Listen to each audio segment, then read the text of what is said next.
What's up, everybody? This is Esoteric Nomad again.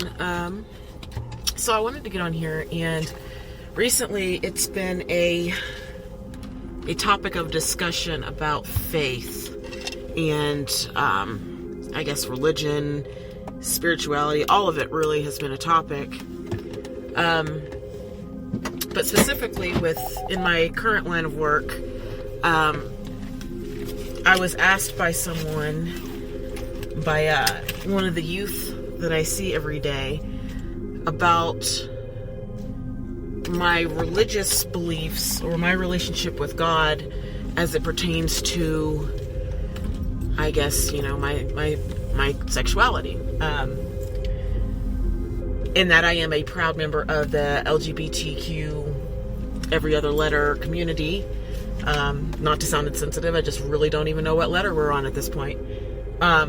But I am a member of this community, yes, and have been for my entire life. And I grew up as a PK, and for those who might be new to that acronym, that stands for Preacher's Kid. And yeah, that was it's putting it lightly to say my childhood was adventurous in that regard. So one of the main things that I think I've recently discovered about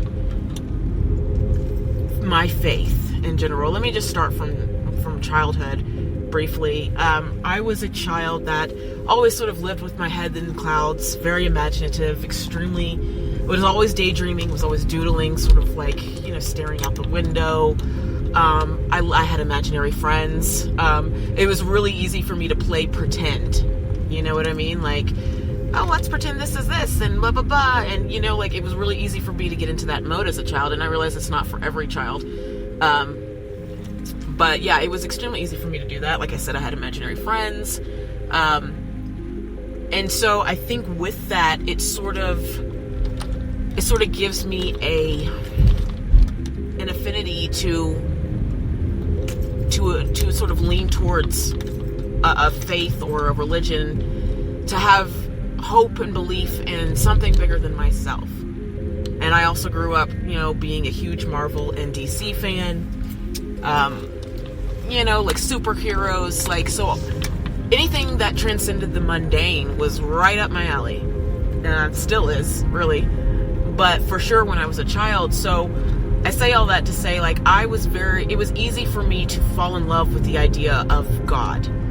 Now, I realize this isn't necessarily going to be a popular opinion with all. I personally believe that society is reaching a point, we're evolving to understand that maybe things we took very literally were not intended to be as such.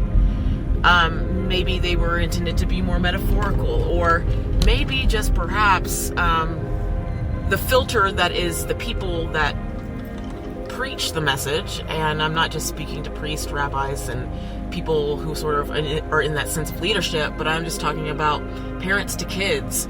If you have a belief, or if you were growing up and you had an elder who had a belief and they were sort of passing that down to you, it had to filter through their subjective lens, which means, all of their likes and dislikes and their tendencies and their beliefs, and it's colorized by those things.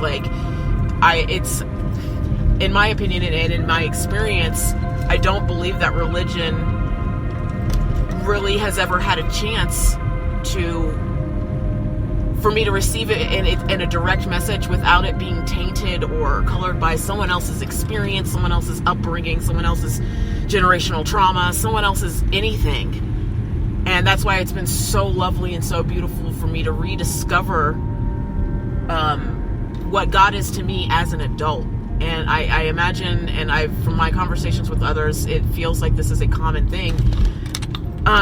Becoming older and finding God for yourself. It is difficult.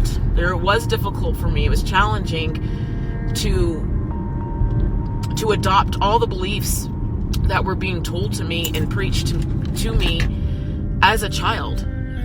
Children often dream big, and that's the gift. They're not sort of ruined by the reality that is life.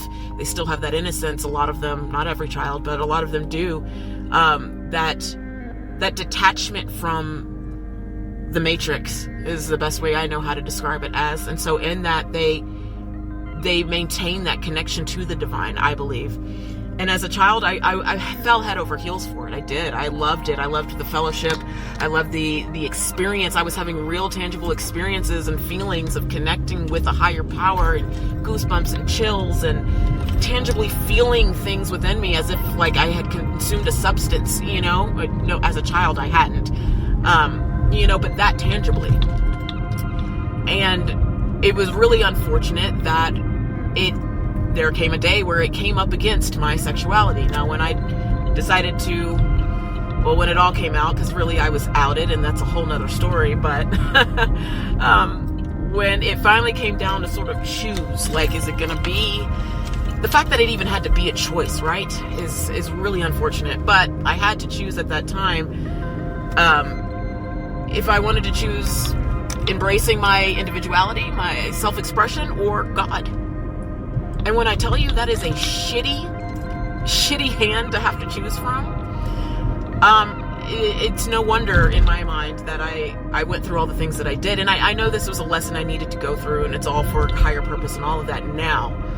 But I'm always hoping that I can reach some child who might be in a similar situation where they have felt that they had to sacrifice who they were to be accepted by a higher power. Now, when you think of a higher power, that's all consuming. It's everywhere. It's life and death. It's you're praying to this. You're putting all your hope and everything into this. So to feel like you are not accepted by that, or that you are wrong in the eyes of God or a higher power, is intensely traumatic, because you are battling your essence, who you feel like you are at a soul level, who I was at a soul level, up against, I also feel divinity at a soul level. So it didn't make sense to me as a child why I had to choose, or if I chose one, I'd have to sacrifice the other. And it was really unfortunate, like I said, that I was in that position.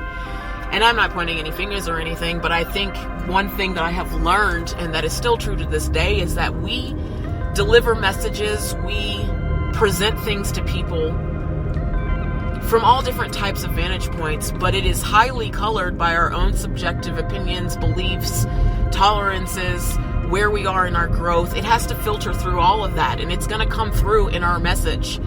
It's going to. You can take the same Bible, and that's why there's a lot, to this day, there's certain Christians that do believe that, being a homosexual is perfectly fine, and there's Christians that feel like it's not. It's all in your interpretation and what you've been taught. Nature versus nurture. It's all of that. All of these different components go into it. And, it's kind of like, wherever you're at with your soul's evolution, whatever your lesson in your journey is in this incarnation, in my opinion, is how you're going to decipher that message, and how you're going to present it to others, how you're going to present yourself to others. It's a lot. And during my time in my youth, when I was, being introduced to God and all of this, it was very traditional in the sense of everything was literal. And so we all know, first of all, in society, you can pick and choose any saying and sort of bend the words to suit your narrative. We all know that this is possible. Like, you can do that. That's why tone and inflection is so important when we're communicating, but it's the same thing. Like, you can find something that you feel will justify your point of view.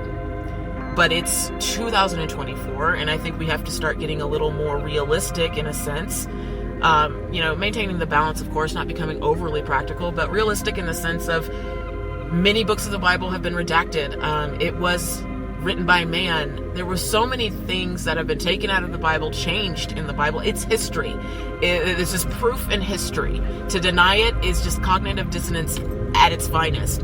We can't deny that these things have occurred, and if you don't know, I encourage you to educate yourself. Don't just believe what I'm saying.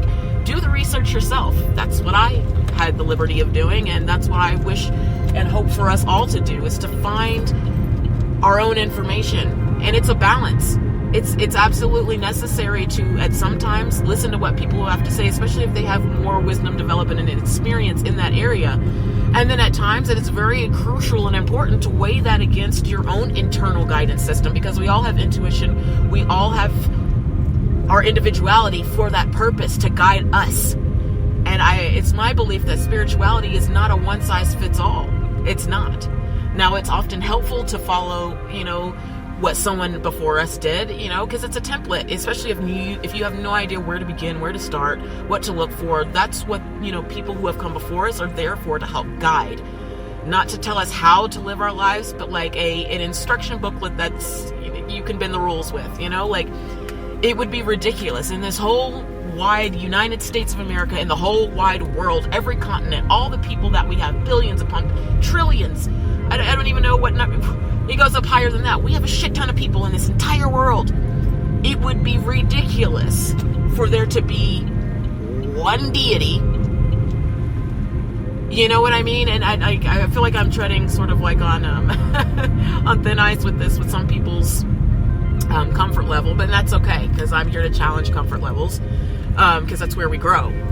But you can't have a one-size-fits-all for everyone in the world. That makes no sense. There's too many different levels of consciousness. There's too many different areas of the world where, I used to wonder as a child, if missionaries don't go to this place, how are people going to learn about Jesus and learn that they have to accept him in order to get to heaven? And blah, blah, how are they going to learn? And how are they going to get to heaven if you have to accept Christ as your Lord? These are the questions I had as a child, and thank God I did. But it's one of those things where it's like, that should have been one of my first signs right there. It's impossible to have one template for every level of consciousness in this world, for every personality, for every demographic, for every race, for every creed, for everything. That is why there are in my opinion, that is why there are so many different religions and different sects of religions. It's to appease to all these different levels of consciousness. Where people are in their journey is going to very vastly different from one person to the next. And I don't believe any specific one is wrong. It's, in my opinion, it's all paths to the same source. And what that source is still very subjective. And that's okay. I don't know why we sort of, as a society, at least when I was growing up, felt the need to have this, this is it. And this is the only thing, and it can't vary from this, and it's only this. And if you believe it differently, or if you question it, then you're a heretic, this, that, and the next. It's discouraging, and it's sad, because at that time in my life, as a young child, as a youth, and like I said, I know what the purpose of those things happening was, and I appreciate the journey now. But I wonder sometimes what could have come of things had I had the liberty to find God, to find religion, to discover all these things for myself. And like I said, spirituality is not a one-size-fits-all. I believe that if it's bettering your life, if it's making you a loving and accepting person towards all humankind, human rights, all humans of every race, of every choice, all of that, we all need more understanding. And it tends to be that we give up on people when we just don't understand them anymore. That's just wrong because we can't identify or relate to it. No, that's why I believe, if a religion is sort of teaching or preaching that, if it's not preaching love and acceptance completely, then, I just don't want it. I don't. I believe that you have to have love and acceptance for all, because we're all perfectly imperfect, and we all deserve that chance to get it right. And so I'm going to wrap it up with this. I just wanted to get on here. I've got much more to say on this topic. I really do. I appreciate y'all rocking with me through this short little podcast. I'm curious. I'm always asking others, what's your experience with God? Whatever you choose to call it too, right? Because it can go by many names. Source, your higher power, whether you believe in a higher evolved version of yourself, and that's what you look to for guidance. That's okay too.